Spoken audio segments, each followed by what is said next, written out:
Hello and welcome back for another episode of Indie Impressions. My name is Nick, and today we're going to be looking at a title called Geometry Wars Retro Evolved.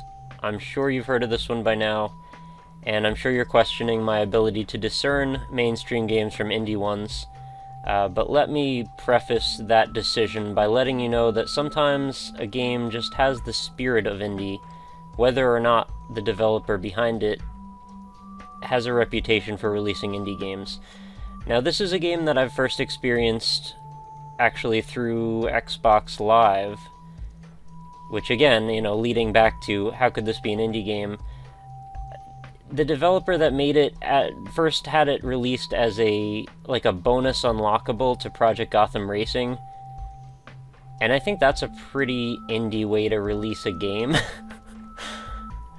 And I don't know, I was just so addicted to this, and I spent so many hours playing this that I felt like it needed to be mentioned regardless.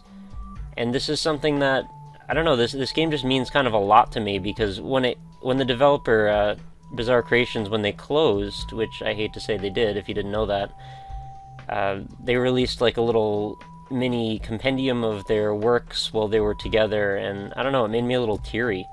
So I don't know, I've always had this sort of connection to this dev, and I don't know, I don't know why I keep saying I don't know, but it just made me a little sad, and I sort of wanted to pay tribute to them by showing you guys this awesome game. And, even if you've heard about it, and even if you played it for hours, it's a beautiful thing to watch. So, just sit back and enjoy. I'll play around, and we'll reminisce about our wonderful times playing Geometry Wars. And who doesn't want to watch fireworks? So, let's get into it. And there's been many imitators of this game. There's been a lot of spin-off type stuff, and I've actually covered about, 4 or 5 different games that play rather similar to this. And I won't say that those are clones or rip-offs or anything. Most of them played pretty differently, but there are actually games that play identically to this. And I think I have about 3 or 4 of them in my indie game collection. So yeah, that's how I actually got to this idea, was I was going to review one of those, and then I said to myself, why don't I just go after the real thing, and maybe we can do one of those down the line or something. But it seems like the baseline should be set, because none of them have ever touched how perfectly distilled down to its bare minimum essence this game really is. I mean, everything about it is addictive. Look at it, it's freaking beautiful. The music is addictive, it's really driving, the gameplay is addictive, the way you score points is addictive, and just the sort of pick-up-and-play nature of it.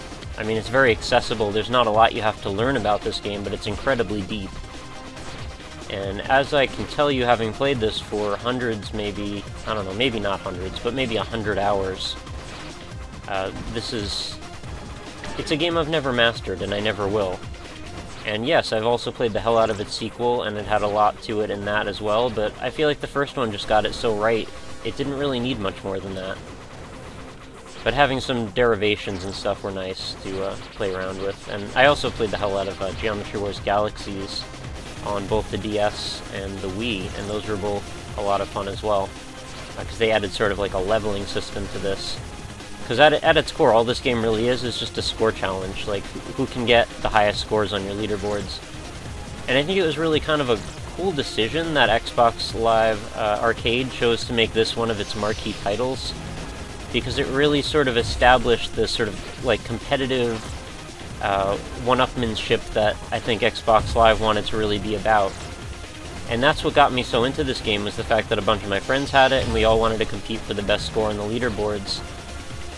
And for a long time, I was the holder of that best score amongst my group of friends, and eventually I got usurped, and I wasn't able to reclaim my throne. But I held the title for a good over probably a year, so that was pretty cool.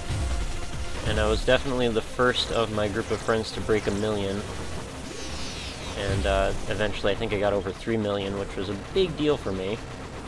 But then I would watch those gameplay videos by people like Carnage, who got, I don't even know how many millions, but it was many hundreds of millions, to the point where I didn't even understand how the game could keep going at that point. I mean, if you've seen this at its most chaotic, there's not a lot else out there that can produce quite as much on the screen as this. And traditionally with Geometry Wars, a lot of the time when you die, when you're up in the higher echelons of score, you usually don't even know what killed you. I mean, you're already at this point, and I'm really early on. 130,000? This is already getting chaotic. But later on in this game, when you get to the over 1 million point, it's basically the whole screen is constant confetti, like you're just tearing your way through to make a hole big enough to fit your ship through at all times. And when you drop a bomb, you immediately have the whole screen filled again. So you're just trying to do this sort of wiggle wave pattern, which I feel like I've come up with on my own, although I think I've heard a few other people use the same idea. You sort of wiggle your stick back and forth a little bit, giggity, to make a path for your ship to clear through. And sometimes it gets a little tricky to be talking and playing this at the same time, but, you know, I've been doing it for a while, so I got it under control. And the way the game scores has multipliers, which is always a good time. You know, as you get better at it, you get further at it, and your score gets higher. So, in a way, the longer you can stay alive, the higher your score is probably going to be. But that's not always guaranteed. And the ship just alternates between 2 basic fire modes after you get past, I think it's 10,000. You go from like a sort of a scatter shot approach, which is this one, to the heavier wave beam, which you just saw a minute ago. And the majority of this whole strategy, like in terms of how you play this in total, is just about how you use your bombs and how you spend your lives. And of course, knowing the patterns of the enemies really well and being able to have really instinctive, quick decision-making skills and reflexes makes a pretty big difference as well.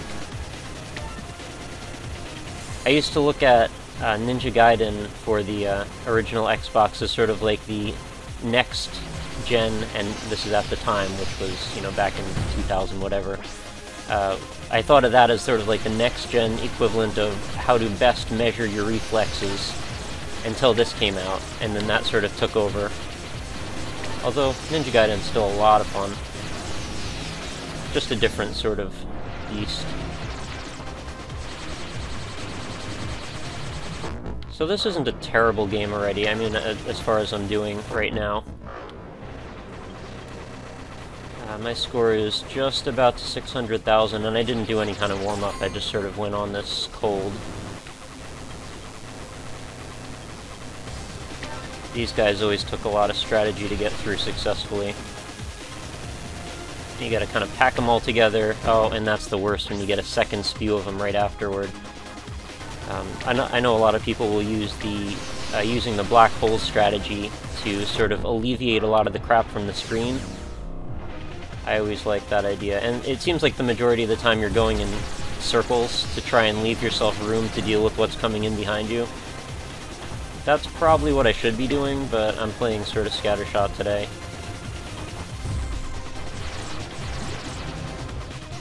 I mean, I can't think of a better distillation of, like, reflexes and beautiful graphics and retro-style arcade gameplay. Like, it really brings a lot of that stuff to the forefront of what modern gaming is now. And it does it in a really classy way. Like, everything about this game is high quality. I've never really encountered a bug or a glitch or anything in it. Everything's silky smooth, the frame rate's beautiful. I mean, for how much crap is going on the screen, to understand what it would take to make this play perfectly smooth seems incredible to me, and I don't know how they figured it out, but props to them for knowing their limits, I guess. That's probably why the screen or the arena that you fight in is the size it is. Probably if they made it much bigger, it would have just destroyed the frame rate. And having played this on the Wii, I can certainly say that it does take some processing power, because the Wii can't really handle it that well. Holy crap. Okay, well I hit a bomb right at the second I died, but what can you do? And the controls are nice and simple. I mean, it's dual stick at its most basic. Left stick to move, right stick to shoot. And the triggers will set off a bomb, which will clear the screen for just a moment, as you've seen several times. Ah, thought I could get through that. as you start getting much higher in the scores, your ability to stay alive will generally start to dwindle to just a matter of seconds. But you'll be getting such high score boosts that quickly that it generally will it will lead you to have extra lives so fast that you can almost sustain yourself on that short amount of gameplay. I hit a bomb at the same time again. And this might be around where my gameplay starts to fall apart today anyway.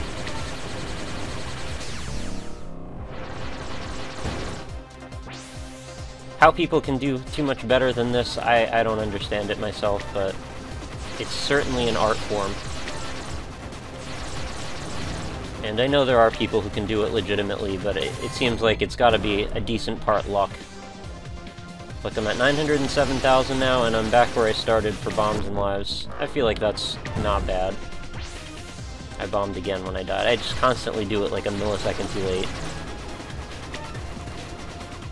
A lot of it is having forward momentum too, like not getting trapped in a corner. You kind of need to keep moving. And always being aware of where the next thing that's going to kill you is going to come from. At least to the best of your ability, and that's where I guess the abilities will differ. And knowing when exactly you're about to be overwhelmed.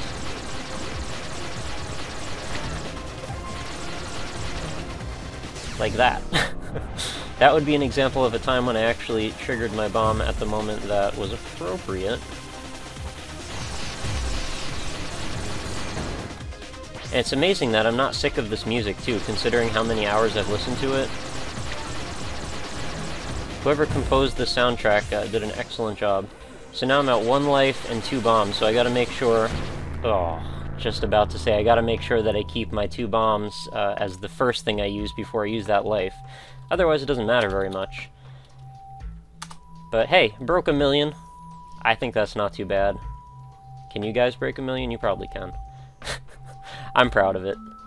But this has been an awesome look at Geometry Wars Retro Evolved, one of my favorite games. I hope it's one of your favorite games too, and I definitely miss Bizarre Creations, and I hope that the people involved in that studio get back together somewhere better, and coalesce into something even more wonderful in the future. But not a lot to be done about that. The future has yet to be written.